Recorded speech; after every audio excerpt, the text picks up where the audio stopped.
Sa kulungan, magpapasko ang kontratistang si Sara Diskaya na nasa Lapu-Lapu City Jail sa Cebu dahil sa mga kasong graft at malversation para sa Ghost Flood Control Project sa Davao Occidental.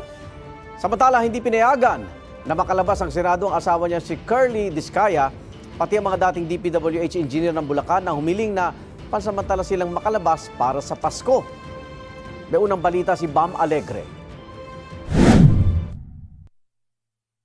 Ito ang 15 milyong pisong ibinalik ng kontratistang si Sally Santos bilang bahagi ng proseso ng restitution o pagbabalik ng pera sa gobyerno. Si Santos ang may-ari ng SYMS Construction Trading, nadawit sa mga ghost at substandard na flood control project sa Bulacan.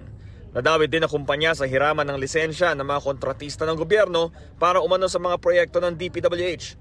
Ayon sa DOJ, sa kabuuan, 20 milyong piso na naibalik ni Santos, kabilang ang 5 milyong pisong naibalik niya noong December 4. Ang kabuuang halaga ibabatay raw sa royalty fees na nakuha umano ni Santos sa hiraman ng lisensya. Nabigyan na raw ng provisional admission sa WPP si Santos, gaya ni na dating DPWH Bulacan 1st District Engineer Henry Alcantara at dating DPWH NCR Director Gerard Opulencia na nauna na rin magsaoli ng pera sa DOJ. Nananatiling nakakulong si Alcantara sa Senado matapos siyang makontempt noong mga pagdinig. Kasama niya roon ang mga dati ring DPWH engineer na sina Bryce Hernandez at JP Mendoza, gayon din ang contractor na si Curly Diskaya. Ayon kay Senate Blue Ribbon Committee Chairman Panfilo Lacson, humiling ang 4 na pansamantalang makalabas ng Senado para sa Pasko. Pero inaprubahan daw ni Senate President Tito Soto ang rekomendasyon ni Lacson na huwag silang pagbigyan.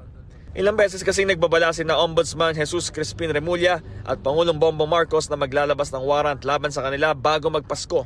Kaya may security risk daw na tumakas sila. Papayagan lang daw silang dumalo sa misa sa Senado at mabisita ng kani-kanilang mga pamilya. Ang asawa naman ni Curly Diskaya na si Sara nakakulong sa Lapu-Lapu City Jail dahil sa mga kasong graft at malversation para sa Ghost Flood Control Project sa Davao Occidental.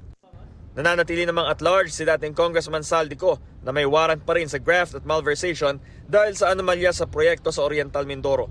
Ayon kay Interior Secretary John Vic Remulla, may ginagawang 5 palapag na basement sa bahay ni Ko sa Forbes Park. Base raw yan sa impormasyon mula sa Homeowners Association at Construction Plan. We always assume that it is for parking, but it is to our knowledge that it was going to be used for storage of money. Because fire goes upwards. So they put the money below in the lowest point of the house so that it won't be harmed if there is a fire. Pinabulaanan na yan ng abogado ni Ko. Espekulasyon lang daw ang sinasabi ni Remulla na sa basement iimbakin ang pera para di madamay kapag nagkasunog. Ilabas daw dapat ni Remulla ang pinagmulan ng impormasyon na wala raw sa building o construction plan. Pangsasakyan lang daw ang disenyo ng basement. Ito ang unang balita, Bam Alegre para sa GMA Integrated News. Igan, mauna ka sa mga balita, mag-subscribe na sa GMA Integrated News sa YouTube para sa iba't ibang ulat sa ating bansa.